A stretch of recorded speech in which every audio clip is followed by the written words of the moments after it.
หน้าที่ไทยบุกยึดสินค้าผิดกฎหมายกว่า 300,000 ชิ้นมูลค่ากว่า17ล้านบาทพบคอนแทคเลนส์อาหารเสริมปลอมผสมน้ำยาล้างห้องน้ำสื่อข่าวไทยรายงานวันที่16ตุลา2025ผ่านมาตำรวจสอบสวนกลางร่วมกับองค์การอาหารและยา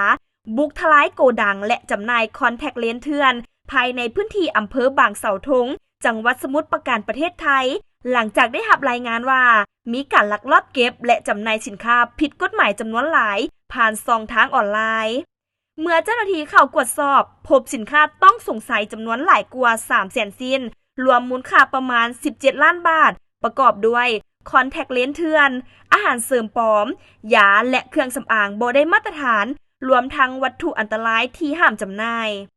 ในนั้นเจ้าหน้าที่กวดพบส่วนผสมของน้ำยาล้างห้องน้ำในขบวนการผลิตอาหารเสริมบางชนิดเพื่อเฮ็ดให้ผลิตภัณฑ์มีกลิ่นและสีคล้ายคือของแท้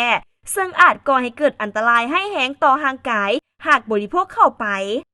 เบื้องต้นพบว่าโกดังดังกล่าวเป็นแหล่งบรรจุและกระจายสินค้าที่เชื่อมโยงกับเครือข่ายนายทุนชาวจีนซึ่งใช้แรงงานไทยในการบรรจุและจัดส่งสินค้าผ่านช่องทางออนไลน์โดยสินค้าส่วนใหญ่แม่นนำเข้ามาจากประเทศจีนโดยบ่มีการตรวจสอบคุณภาพ